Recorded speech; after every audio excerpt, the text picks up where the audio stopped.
Welcome to a new episode of the Books to Last podcast. This week we're joined by Daryan from Daryan Reads. She shares a really heartfelt and meaningful list of books that mean a lot to her personally and also sound just really interesting and thought-provoking, as well as being very emotional as well. So can't wait for you all to hear it. I hope you enjoy.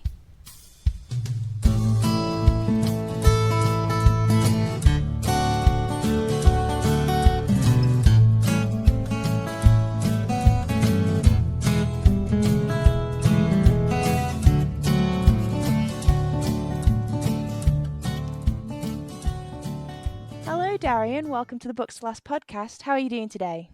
Hi, I'm good. Thank you for having me. You're so welcome. You been up to much today? Busy or I know I you're different time, so yeah, I actually came back from brunch, so that was good. I love brunch. Yeah, yeah, Yeah, and then walked my dog. That's about it. it sounds like a really great start to the day to me. Yeah, So, yeah. are you reading anything in a minute? Anything good? I actually just started a new book yesterday. I started reading Cemetery Boys by Aiden Thomas. What do you think of it so far? I mean, I'm only 40 pages in so far, but so far I'm liking it, but I'm still got ways to go, but I figured it was a good book to read in October. Yeah, it's very I've had it on my shelf for too long that I don't really want to say that don't want to confess to how long Yeah. I've had it but not read it. But I've heard really amazing things about it and it's a great Halloween sort of Halloweeny Octobery Yeah. read. So I might have a go at trying to pick that up to get into the season of it. Yeah. Um have you finished anything good recently? I actually finished which I'll be talking about this book after. But one of my favorite books is Where Dreams Descend by Janella Angelis, and the sequel just came out, so I just finished reading the sequel yesterday. Not yesterday, 2 days ago. And it's a duology, so the series is over now. Yes, it is that is the very, very pretty book that is sort of Yes. Moulin Rouge vibes Yes, and that sort of exactly. thing. I have had my eye on that for a very specific reason with a specific person in mind who, if they're Oh, listening to this, we'll know who they are. But oh.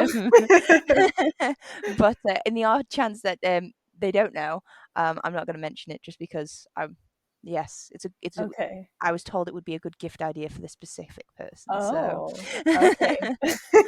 um, well, that's a really exciting taste for the list. Yeah.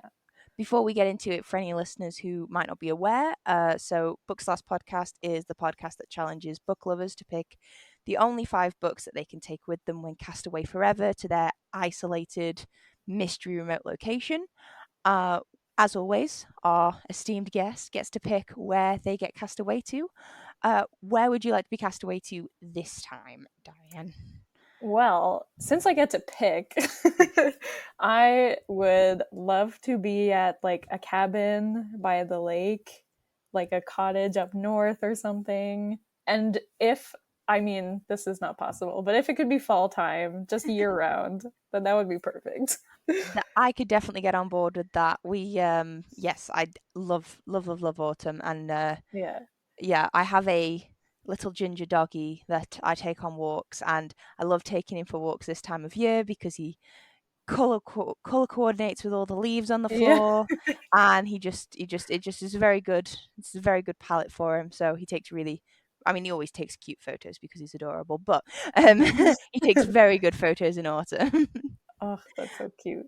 S well, cabin by a lake then in permanent fall sounds like a great place to curl up Yeah. and read some books. So, what would Yeah. be the first book you'd be taking with you? Okay, so the first one, which is, I mean, for people who know me, they knew this was coming. But it's my favorite book of all time, and it's Strange the Dreamer by Laini Taylor. And I would have to have it because it's, even though it destroys me, it's my comfort book. And I need it. Strange the Dreamer, I think has been picked before, and I've Oh, heard so many amazing things about it. It's a very sort of magical, beautiful kind of book, and I know Laini yes. Taylor is she's very. I mean, I always find it quite interesting because all of her books seem very different on the outside. I don't, as someone who's not read any of her books, I can't really speak to it. But have you read of her, some of her other things? Is she a favorite author, or is it just this specific book that you really Yeah, like?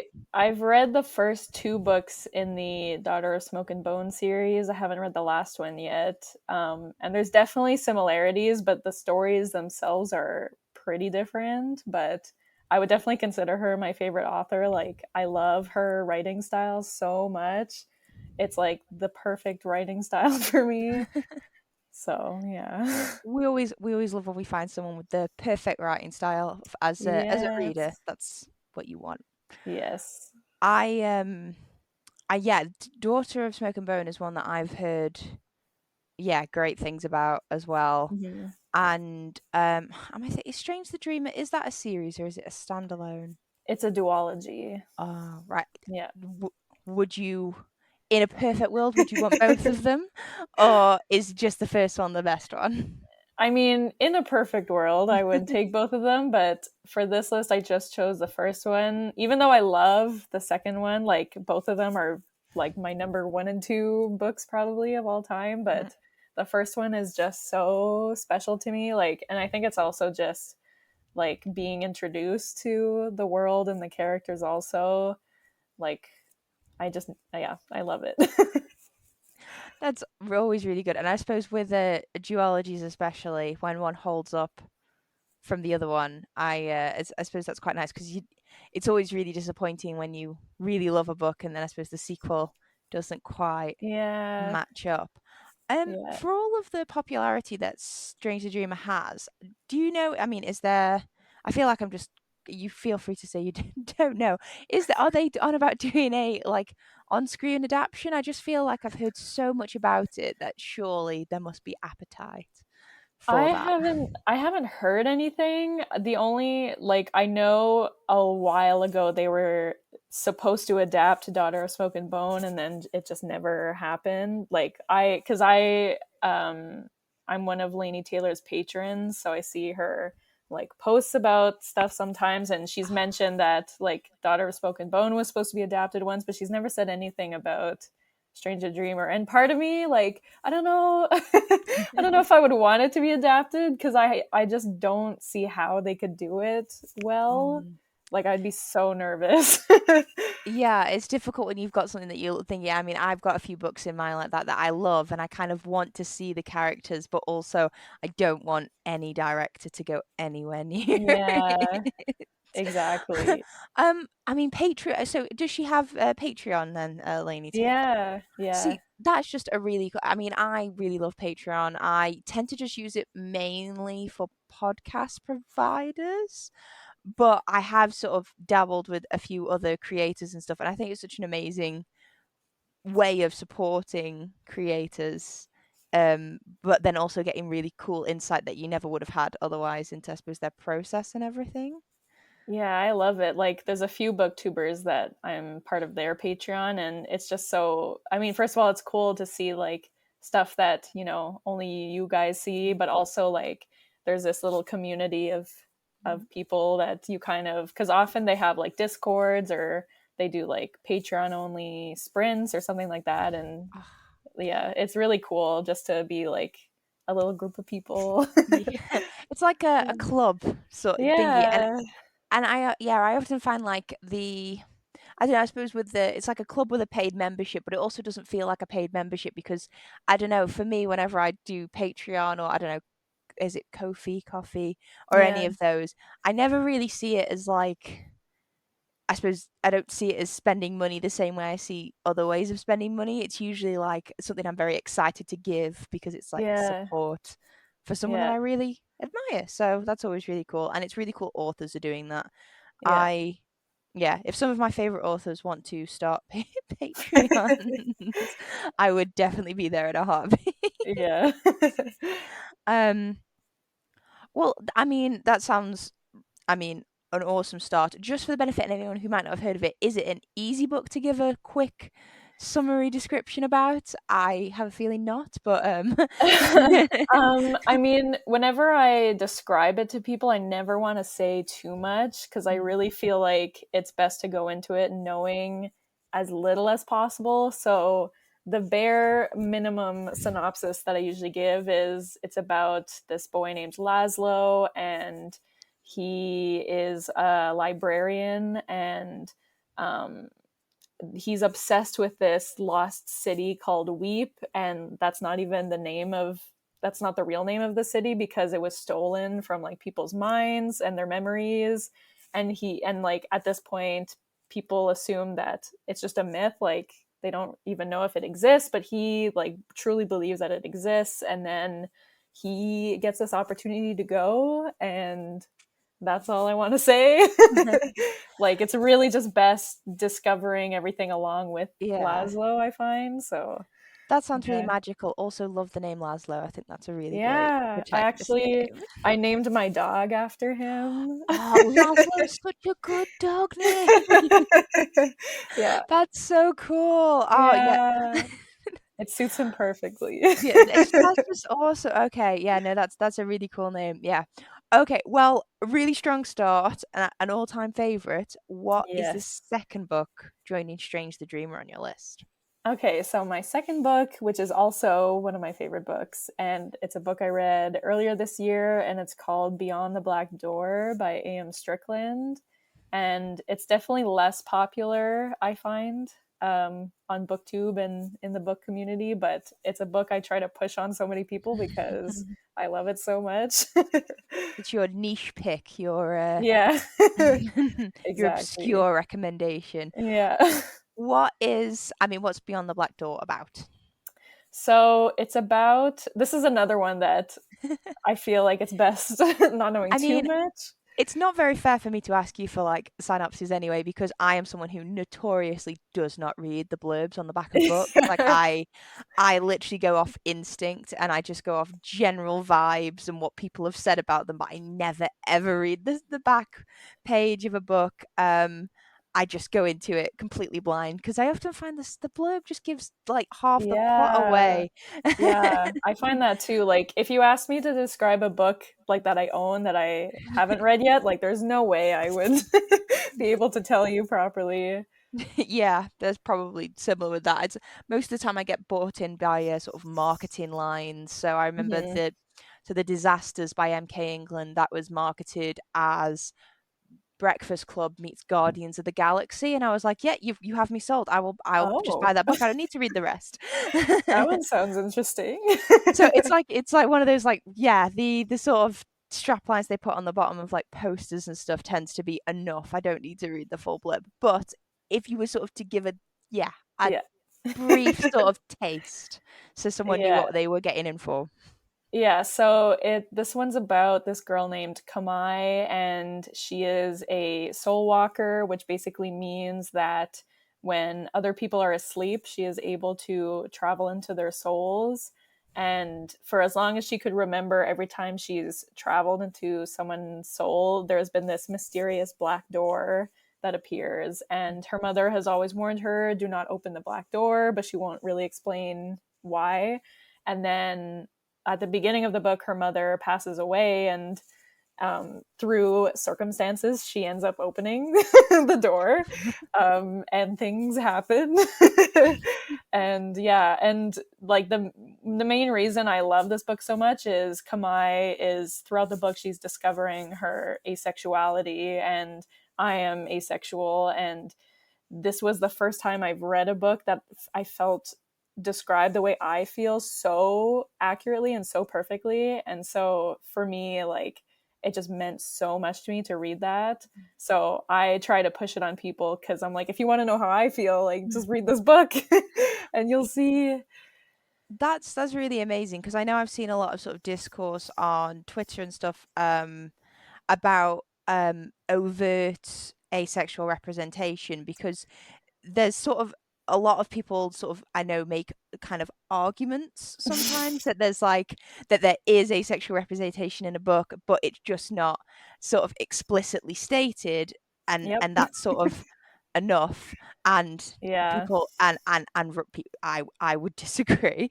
It's the same thing. It's like a very terrible example from a terrible person, but like one of the big criticisms of J.K. Rowling coming out and saying that Dumbledore was gay like 20 years after the books had Mm, been popular was like, well, it doesn't representation doesn't yeah. do anything if you add it Yeah. retrospectively or you just let people guess it's there. Yeah, um exactly. Exactly. so yeah, that's, I mean, it's amazing that you've got that that you've got a sort of an example that well, a book that you can point to as sort of, this is good Yeah. representation, which is which is nice. It's nice. It's nice when Yeah. that happens because it isn't always the case. I would find it funny when you said that her mum was like, "Oh no, don't go through the door. I'm not going to tell you why, but Yeah. I'm just going to let curiosity Yep. absolutely drive you mad until you absolutely have to find out, and then all of the bad things I was wanting you to avoid happen." Yeah, exactly. I mean, it's the classic like YA trope kind of like I'm not going to tell you to protect you, but of course their curiosity, like of course they're going to want to open it. So, yeah.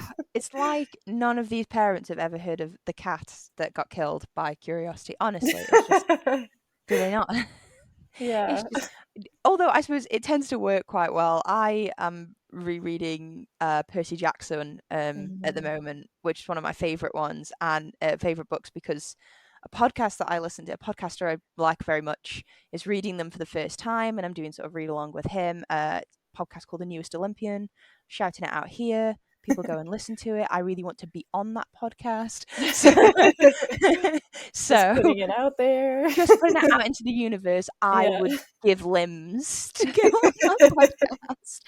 But they one of the things Recreating does quite well is that sort of drip feeding you information in a way that doesn't make you want to tear your hair out that you're not getting it Yeah. quickly enough. Yeah. Well, I mean, that sounds really interesting, and there's a very sort of, I don't know, sort of similar theme ish with a sort of ethereal kind of magical nature with both of the books. A lot of sort Yeah. of head stuff. Yeah, exactly. Yeah. Is that a common theme throughout the list, or is it suppose these two are just sort of your mind books that? I mean, my next one is definitely magical. So I guess I do like, I mean, I mostly read fantasy, so Mm. I think you'll notice that, but I do have some contemporaries on the list. Oh, So I it's not mean, all magic. yeah, I like me some fantasy as well. I'm a big fan of fantasy, so Yeah. always good. But I always love when I don't know, when I find the lists out. I love find it's strange how often, without even trying, people have these sort of common threads or themes that run through their list that you can't. Some of them completely not that. Some of them are just Yeah. very sort of varied. But it's just interesting when both happens, when they're like all completely different, or all seemingly different, but also have a theme that runs through them. So yeah, it's an Yeah. interesting one. Yeah. What? Okay, so we're on to book 3 now. What would be the third book you would take with you?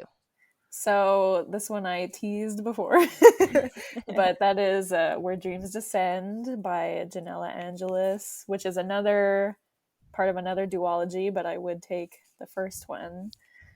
And I reread this one right before I read the second one, and I think that like kind of cemented it as one of my favorite books ever because I just had so much fun rereading it, and I noticed so many things that I didn't notice before. So like at least that's when I know for sure that rereading it, I don't think I would get tired of it.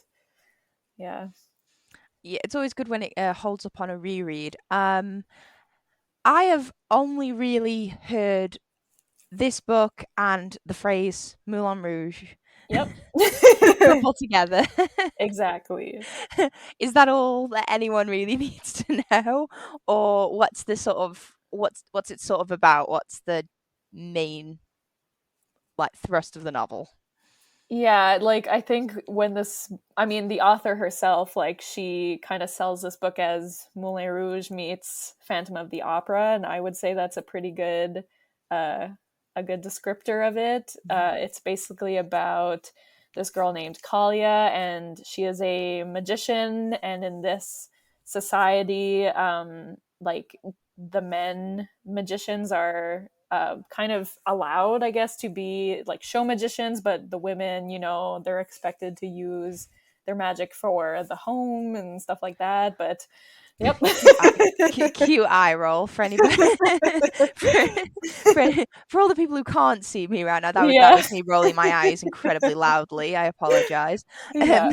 But I also like the magicians, they either are born magicians or they acquire their magic. And to be a born magician, like it's a lot more rare, but she is a born magician and she like is extremely powerful. And her backstory is kind of a mystery because she was kind of found alone as a baby, and she was brought in by this man who essentially raises her in this house that's kind of in the middle of the woods and no one really knows it's there. And after the man dies, like his son kind of continues to teach her in her magic, and she just realizes eventually that she wants more, and she finds out about this competition going on in this nearby city. So she wants to go and the guy won't let her, so she escapes and she ends up joining the competition, and things go from there. And I love it so much.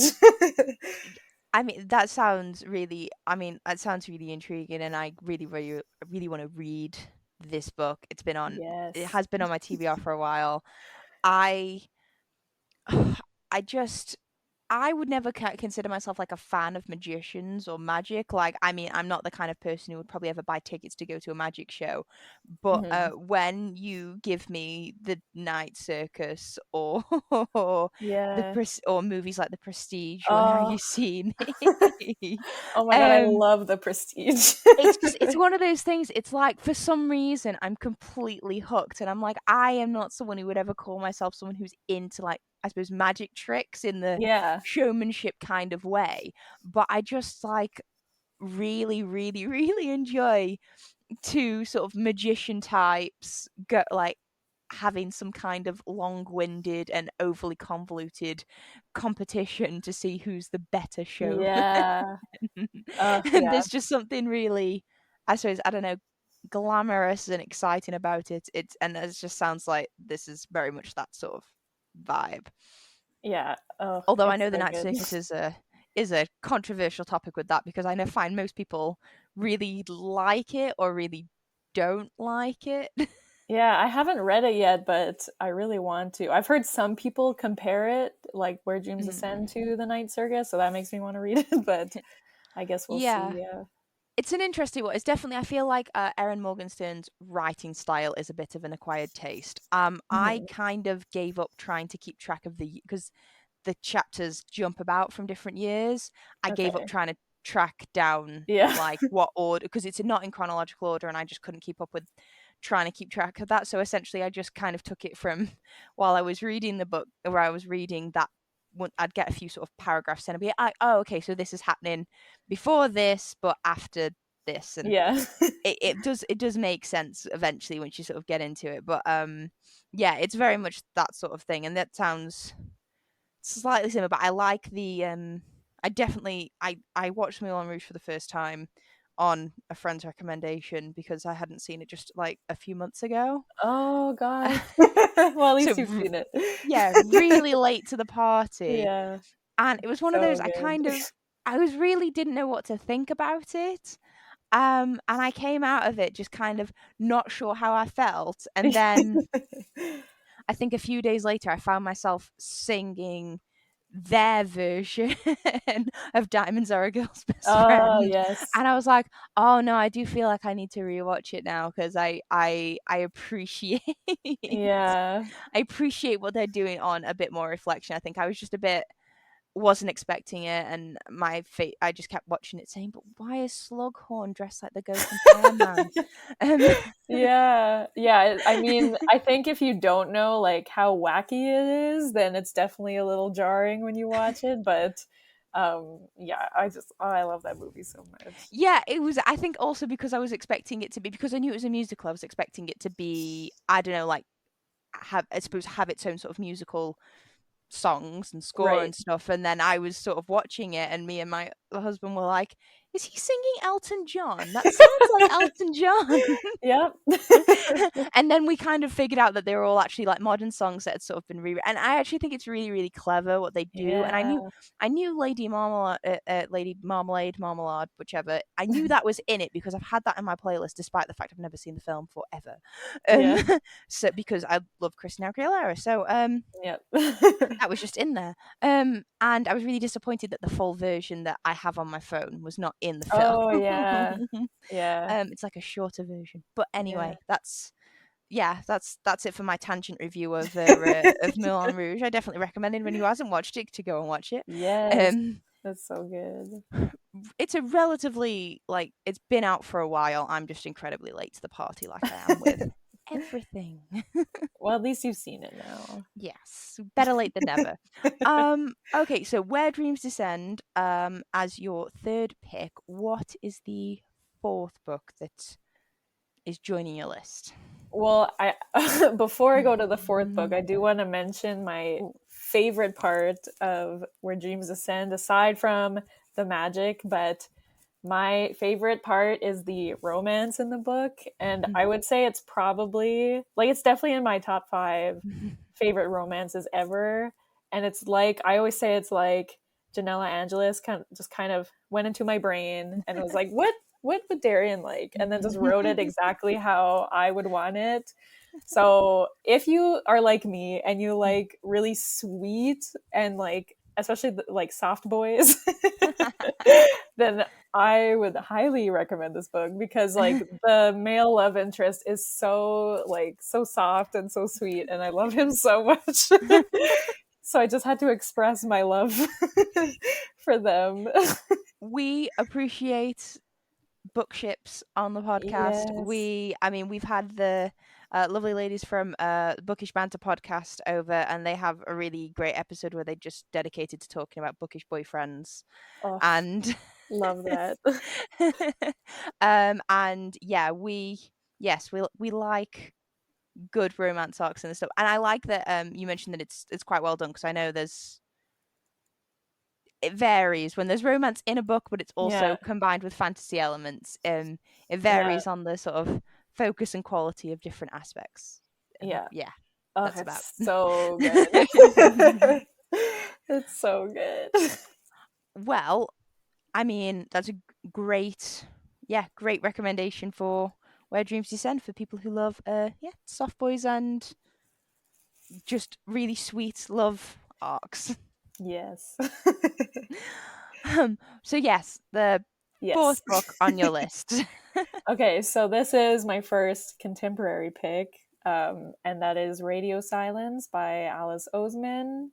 And this is another book where reading it just kind of made me feel very seen. And this time it was in terms of like anxiety and depression and how that's represented in the book. And oh my God, like I remember I buddy read this with a few friends, and I just kept telling them, like, every time I want to pick this book up, I just want to cry, even when like nothing sad was particularly happening. But for some reason, the writing, I just felt so connected to it right away.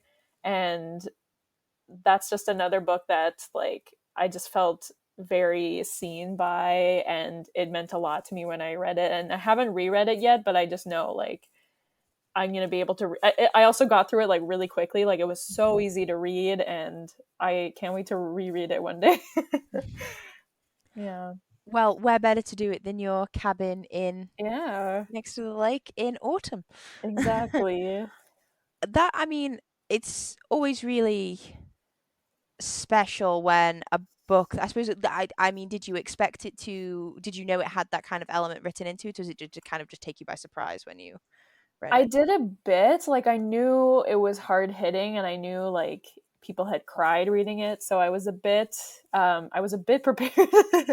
But I don't know if I completely expected how it would make me feel, and I didn't really know too much about it also before I picked it up. I knew there was like some sort of podcast involved, and that's really it. But um yeah, I was kind of blown away by it. I was so like, I just loved it so much. Well, I mean, that sounds. I mean, there's a big. I don't know whether it's just because I've just finished watching Only Murders in the Building, but I do feel like podcasts have definitely entered the like Yeah, national, yeah, like the psyche when it comes to readers, because there's a lot of people writing about podcasts, which I find funny since they are yeah. audio. But it's yeah, it's always nice when a book kind of takes you by surprise and sort of helps you see something in yourself. I had a sort of similar experience that was I wasn't expecting. It really like blindsided me with The Kiss Quotient by Oh, I um just read that.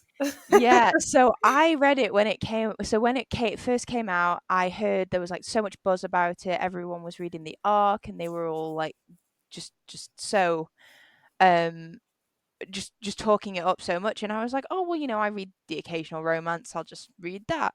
Mhm. And I managed to get a copy through NetGalley, I think.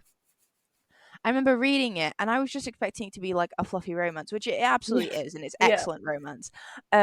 But Stella's particular journey with sort of going through her uh well I think it's referred to as Asperger's in the book, but ASD right. because we don't use Asperger's anymore.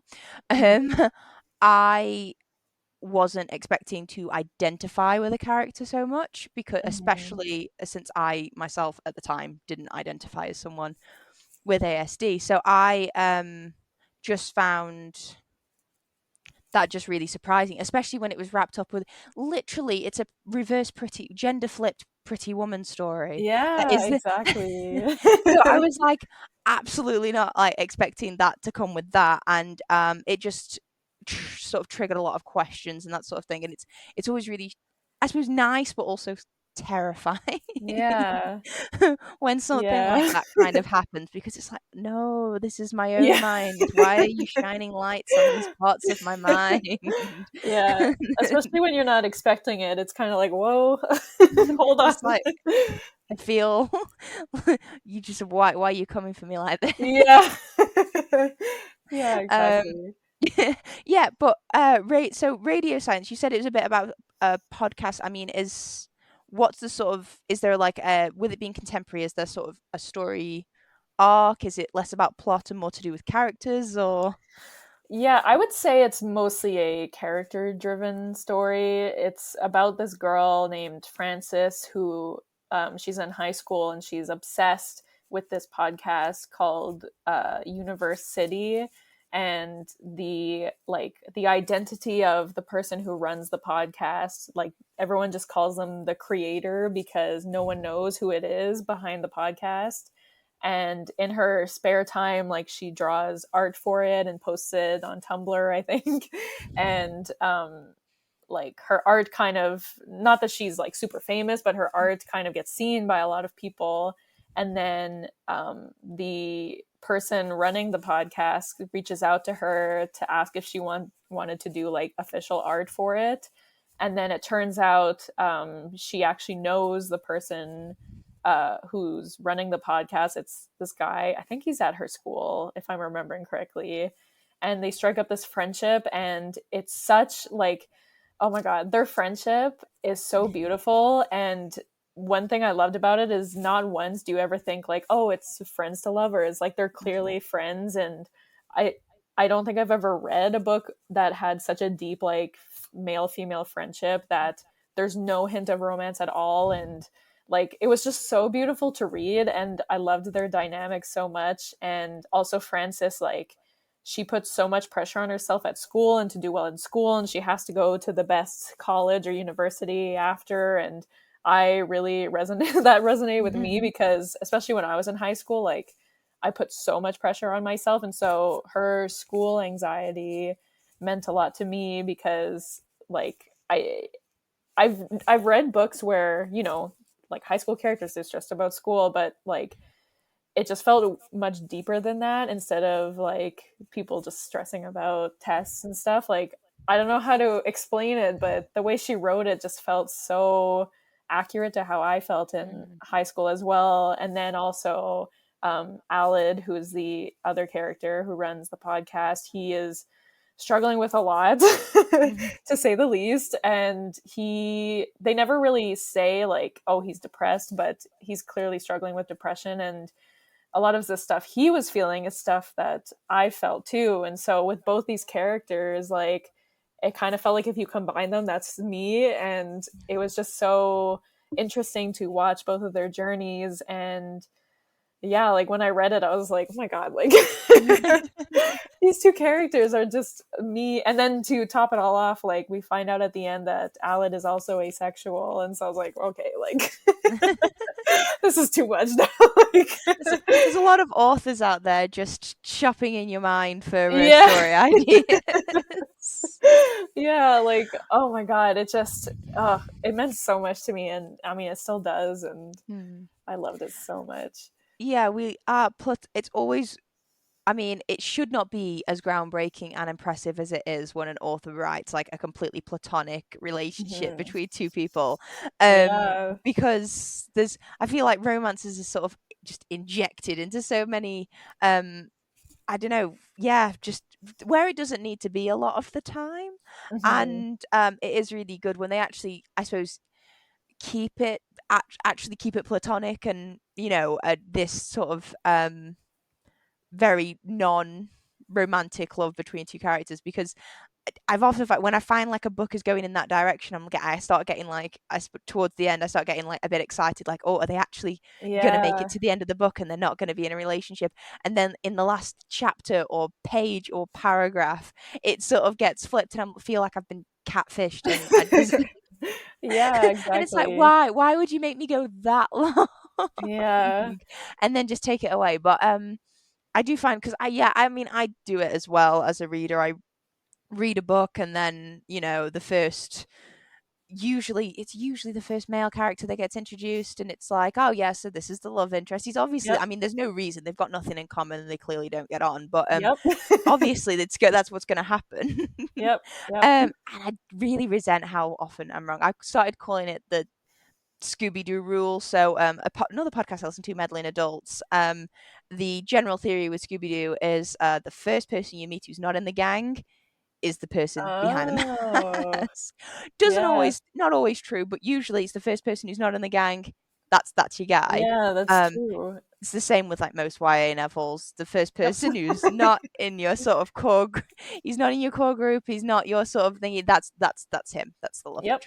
Yep. interest. But yeah, that's the Mike Schubert school of thinking for Scooby Doo, and I subscribe to it for YA novels. Yep.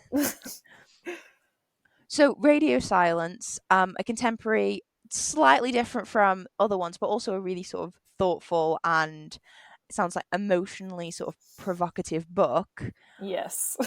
So, I mean, that's four really, really strong choices. What is the fifth book that is going to top off your pile to take with you to your cabin? Well, you might notice that my books so far have all been they bring out a lot of emotions in me. I think all of them made me cry. So So I lots of wanted, tissues at the cabin. yes, exactly. So for the last one, I wanted something a bit more fun, and something that's just like, it's still written with, you know, there's still emotion to it. It's not, but it's more of a fun and overall happy story. And so I chose Heartstopper, again by Alice Oseman. And I'd bring the first one again also. And I mean, I know everybody loves the series so much, but I truly, truly love the series so much. It's just so sweet and cute. And I mean, Alice Oseman really knows how to write relationships, I think. Like, whether it's platonic or romantic or whatever, but I just think the relationship in this book is so cute. And I always love reading about like leading up to the relationship, and that's one of the reasons I love Where Dreams Descend so much, is like the way that the characters meet and like start to discover their own feelings. Like I love reading about that, and that's basically the whole first volume, is these two characters meeting and, you know, questioning their feelings for each other. And then, I mean, I don't want to spoil anything, but you could probably guess where it goes. But I've seen that cover. I feel like I know where it goes. yeah. Yeah, so it's just so cute, and I remember reading it and like I was smiling the whole time, and oh my gosh, it's just so cute. Heartstopper is a graphic novel, isn't it? Or Yes. yeah. I mean, is Radio Silence also a graphic novel No, that or one's just no? a novel. Yeah. Oh, so she's got range. She's got Yeah, yeah. I love um her. that's really that I mean, I've heard, yeah, Heartstopper is one that I've definitely seen everywhere because it has, for anyone who hasn't seen it on social media, I mean, really impressed if they haven't. It's Yeah. got a really gorgeous sort of pastel front Oh, cover that's yes. it definitely stands out, and it's something that stood out to me, that even though when I first saw it, I remember thinking that I'd probably not something that I'd read, just because I don't tend to read romance based graphic novels. I suppose that's just not a genre I've done in there. I mean, maybe I should branch out. I should try it. But I I have think seen you should. yeah, I've seen quite a few people read it so far, and I completely Yeah. agree. I love the build up to, with especially with romance talks. Like the first half is usually the best one, because Yeah. like you've got the first part, which is the really fun part, and then you get to the sort of third act argument breakup, and then you have Yep. to, and then there's the whole it all getting better again. But like Yeah. it's the more turmoil end of the book. The fun part is the beginning Yeah. with the meet cute and all that sort of stuff. So I mean, how many volumes are there of Heartstopper now? I know there's at least two. Yeah, so right now there's four, but the fourth one it's only come out in the UK. It hasn't come out where I live yet. I think it comes out in December, so I haven't actually read the newest volume, but I mean, I've given every volume 5 stars so far. I don't think that's going to change. I love it so much. We know what we're getting. Yeah. There's a precedent there. I am is she a UK based Yeah. author then, and with it coming out Yeah. first?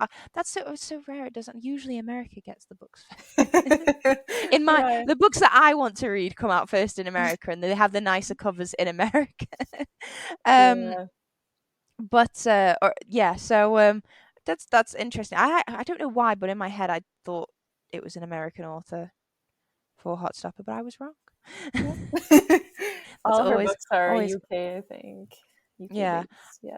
I I have got a friend who lives over in the States, and I think I don't know, I've said that I feel like there should be some sort of book exchange program where you can buddy up with someone in the other country, so you can send each other copies of books that have already come out in their country, using reasonable shipping rates. Yeah.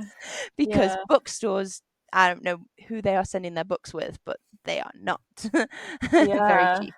Yeah, and So because I actually live in Canada, so for ah, us it's like even more even expensive costly. than the States. So yeah. See, I find that so strange because okay, so Canada, even better. And no offense to United, no offense, but Canada and the UK have a special kinship. They do. Yeah.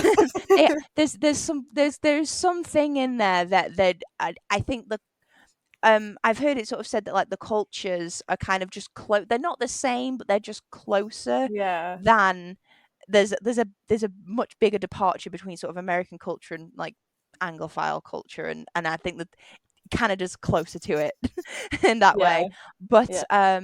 yeah, I think I had to ship something to Canada not that long ago, and it was yeah, not the cheapest parcel I've ever sent, but also not the most expensive. Yeah. um so yeah, so if it comes out in December, I mean, that's a great Christmas present for anyone listening who needs an idea. Yeah. I've already pre-ordered it. I'm ready. I will read it right away. Yeah, I'm so I excited. Yeah, I find I've read a lot of graphic novels recently digitally using the Kindle Comixology app, and I quite like them because they sort of zoom into a panel and Yeah. you just get to focus on those ones. Yeah. And I found I quite enjoy graphic novels in that way. But yeah, Heartstopper, it's school-based romance. Yeah. Yes, that's Yeah. my guess based on the front cover. Yeah, it's these two boys at school. I think one of them is in the grade above the other one, and they meet, and one of them is openly gay, and the other one, like, he has always just assumed he's straight, but once he meets this boy, he's kind of starting to question maybe he's bisexual, and it's so cute. It's just so cute. Yeah. Sounds like adorable story. So those are your five choices. If you wouldn't mind, would you mind just listing them all off for anybody who's, I don't know, in their bookstore at the moment listening to this? Yeah, or if you have Goodreads open, yeah, so I have Strange the Dreamer by Laini Taylor, Beyond the Black Door by A.M. Strickland, Where Dreams Descend by Janella Angelis, and Radio Silence by Alice Oseman, and Heartstopper also by Alice Oseman. Two authors, two books by the same author in one list. That's, Yeah, I I love mean, her. applause for Alice Oseman. Well done. Yeah, yeah. Were there any books that you wanted to sneak into that pile of five but didn't quite make it? Yeah, I mean, I feel pretty good about these five, but I mean, of course, there's so many books I love. I mean, if I could bring the sequel to Stranger Dreamer, I would. Muse of Nightmares, it's so good.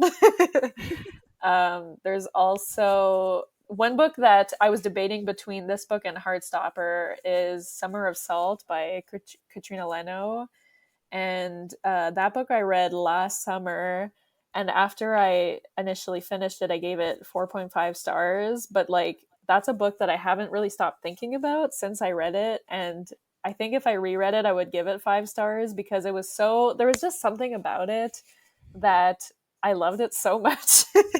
Again, I mean, obviously I love all these books, but um I really would like to reread that one, but I figured like I needed something a bit because that one I wouldn't call it a fun read, I guess, but I wanted something fun, so that's why I chose Heartstopper. But this one, it was just such a like I loved Katrina Leno's writing style, and I thought it was such a like lovely story. And I mean, there's some like darker parts to it too, but overall, like I found it just it's so good.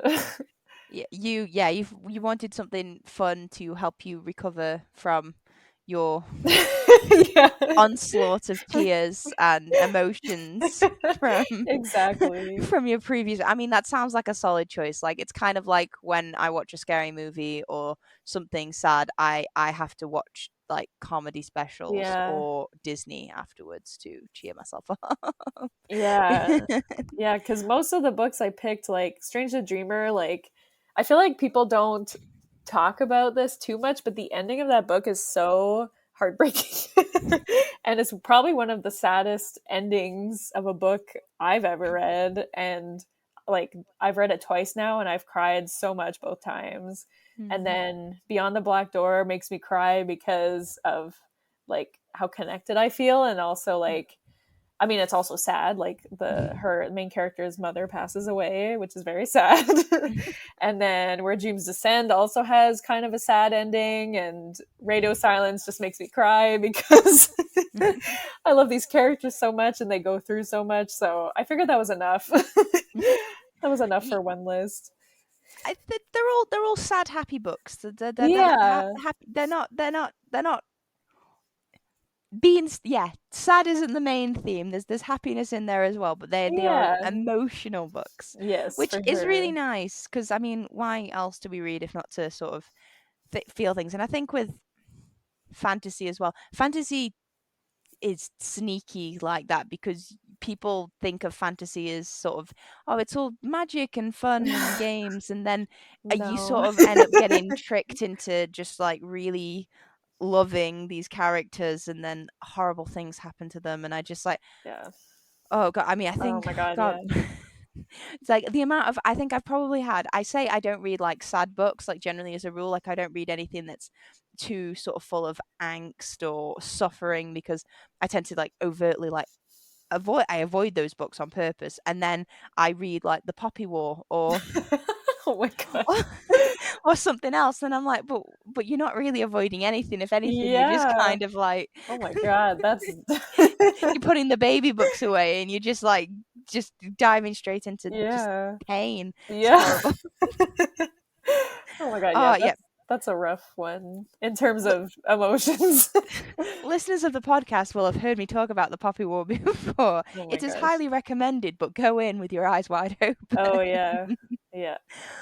Summer of Salt. I mean, what is that? Another fantasy book, or is that contemporary? Or So it's, I would say it's magical realism because it's a there's so many elements to this book, so I always find it hard to describe. And it's also a pretty short book too, but like it just feels like so much happens in it. But it's essentially about these two sisters who live in this coastal town, and they've never left this island that they live in. And they're twins, and in their family, all the women in their family have some sort of magical power.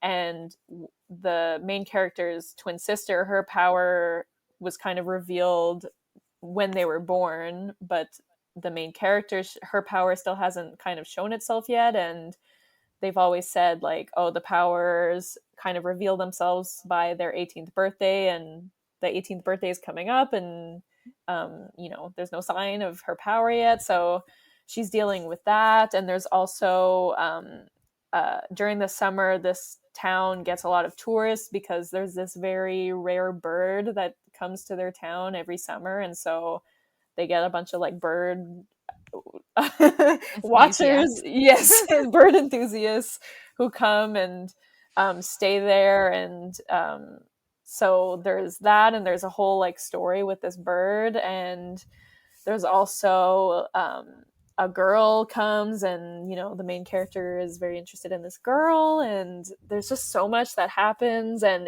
it's a pretty, there are definitely some like heavy things that happen.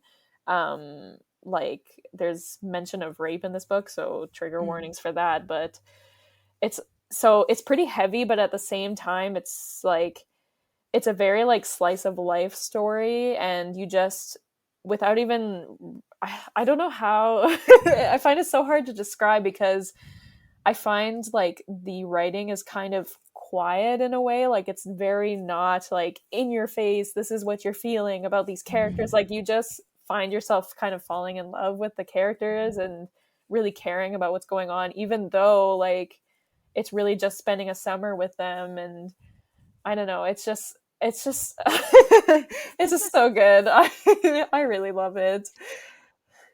A lot of subtlety. I feel like subtlety is subtlety and sort of feeling that sort of thing. That I mean, it sounds. I mean, yeah, definitely an interesting mix: slice of life and magical realism, but also bird enthusiasts. Yeah, Yeah, like it's very interesting synopsis. it's. I mean, I feel like if someone put that at the bottom of a book poster, I would probably read it Yeah. Yeah. just to figure out or how that all fitted together. Well, I mean, that sounds really. I mean, were there any more honorable mentions, or do you think? I mean, you seem very sort of secure and sure in your book choices. Yeah, I mean, one more that like I love this book so much. The main reason I wouldn't bring it is so the book is Legend Born by Tracy Dion. And right now only the first book is out in the series, and I don't think I'd be okay if I just had the first book and knew that I would never get the second book, because I need that second book.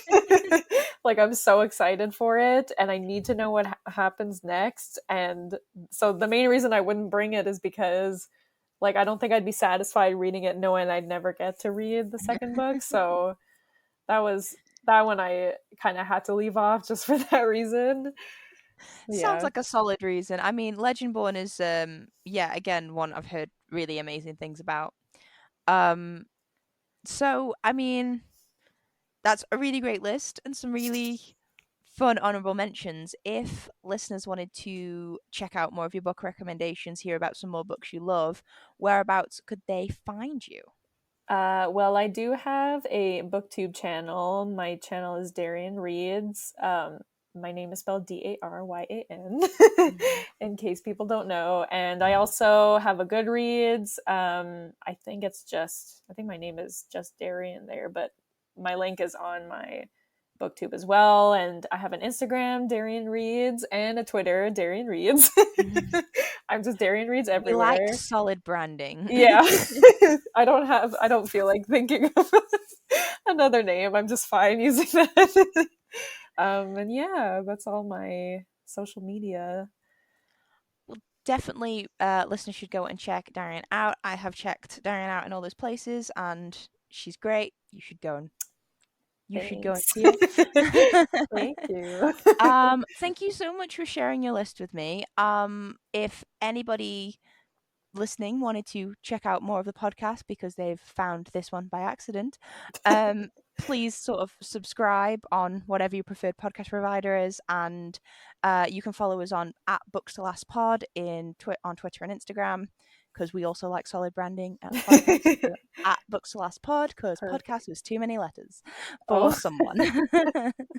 But yeah, listeners, thank you so much for listening. Daryan, thank you so much for being with us and sharing your list. I've had so much fun talking about all these awesome books with you. Yeah, thank you so much for having me.